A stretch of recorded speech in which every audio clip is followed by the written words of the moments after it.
Richard, keep my wedding rings and tell Alex and Jacob how much I loved them, and that this is not their fault.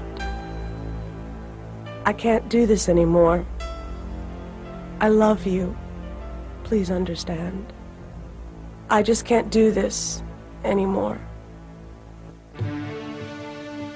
Suicide, the final act of those who feel life's problems are so overwhelming that the only way they can cope is by ceasing to cope entirely. Angie Fenimore was such a person. But during her suicide attempt, Angie discovered the turmoil she was facing in this life was nothing compared to that which awaited her in the afterlife. Hell is a matter of suffering, and I was in hell long before I took my life. Where I went was just a manifestation of what I was already experiencing.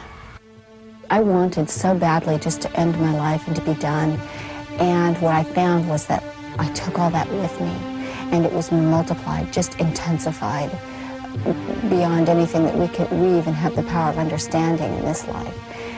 And so it was absolutely the worst thing I could do. There was no escape. Angie was the product of a dysfunctional home. Her mother left early on, and Angie assumed the responsibility of taking care of her younger sister and her father, an alcoholic. The young girl carried out her new role as best she could, but the situation began to deteriorate, and eventually Angie became a victim of psychological abuse, sexual abuse, and was consumed with feelings of utter worthlessness. At 19, Angie attempted to neutralize her ongoing mental anguish by getting married and having children. But she soon realized that having a family of her own would not free her from her secret misery. I had fought depression for years and feelings of self-loathing that went along with how I'd been raised, and I felt like I was a horrible mother. I felt like I was dooming my children to a horrible existence, and I felt like I was actually going to be doing my family a favor by leaving them. Initially, Angie thought death would take her to a better place, an idea which had been confirmed by her stepmother.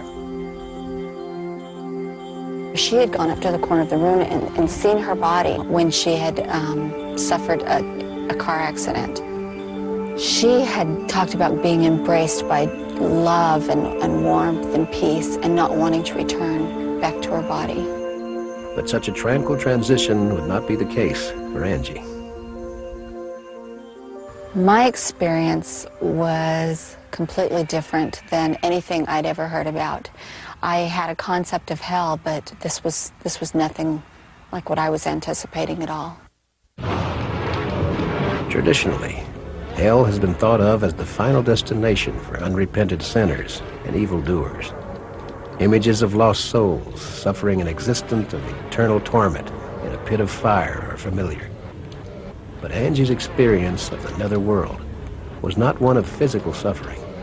Instead, she found hell to be a place of unrelenting emotional distress.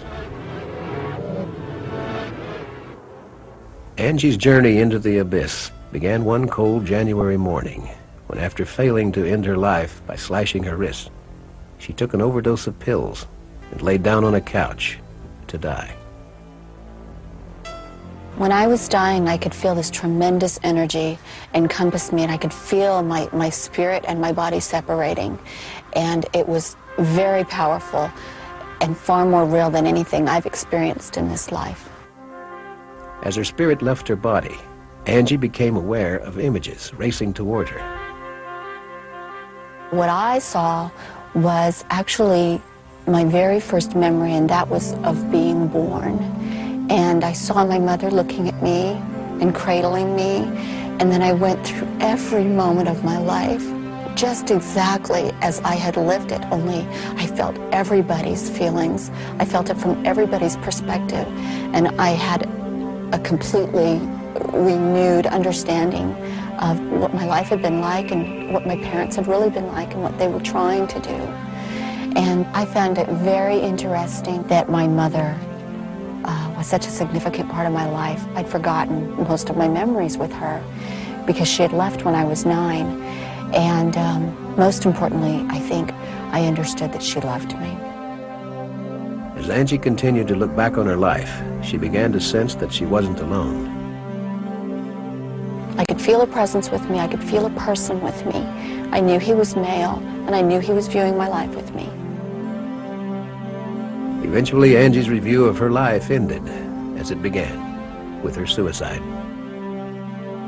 I went all the way to the point where I was lying there on the couch, and at that point I was surrounded by darkness. Angie then felt herself descending into another plane of existence, where she became aware of other disembodied spirits who had chosen the path of self-destruction.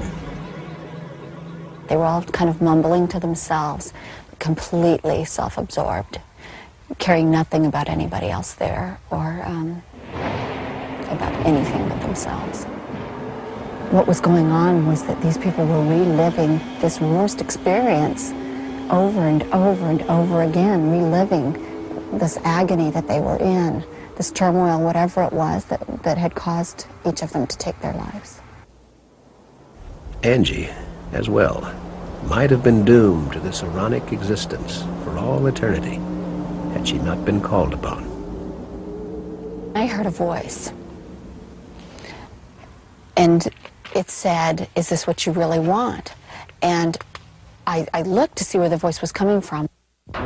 The words had come from above. I could see a pinpoint of light that looked just like a little star, and it grew in intensity and came toward me very quickly. But the light wasn't a star. It was a being who was made of light. And as he approached, I realized that this was God. I didn't have to be told. It was like the universe reverberated his name. And then he said, "You can't take your life. It's not yours to take. And life is supposed to be hard. You have to pass through these things. All of us have done this."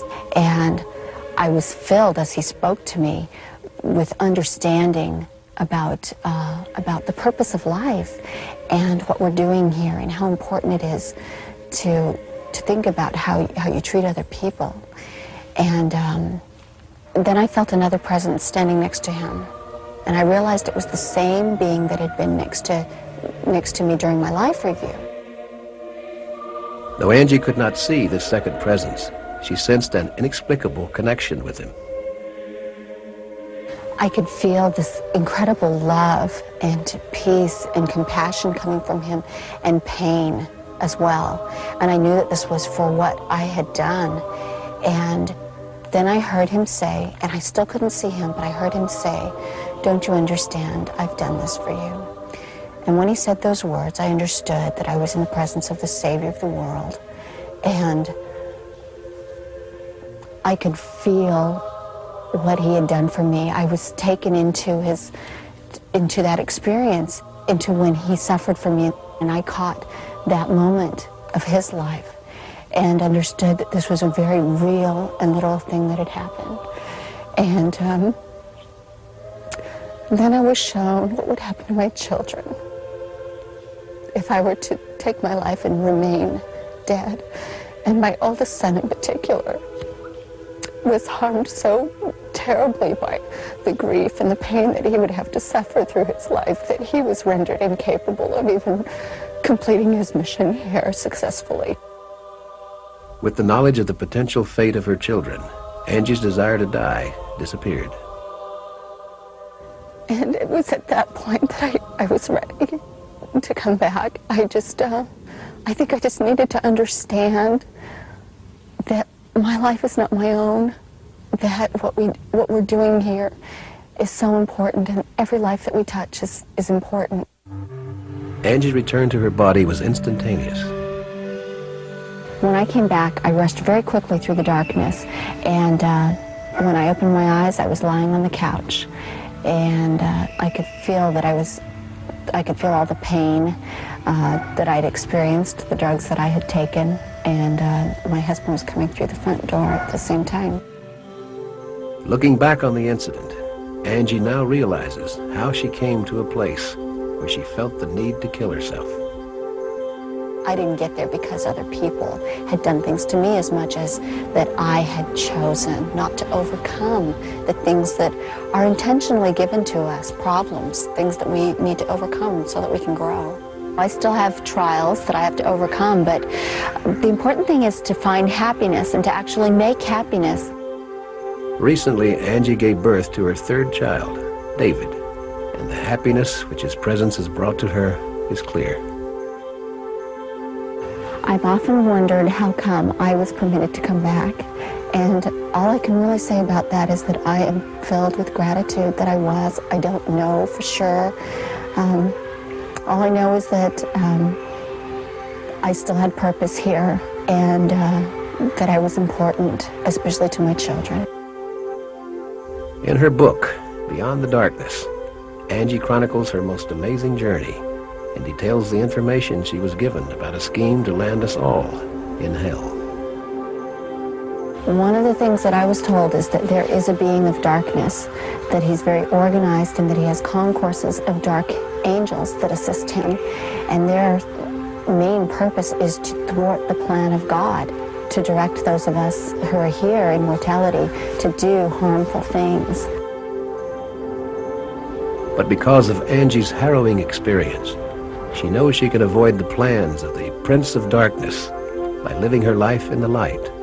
And by doing so, her life has improved immeasurably. Yeah, life is great, and being in the light is wonderful.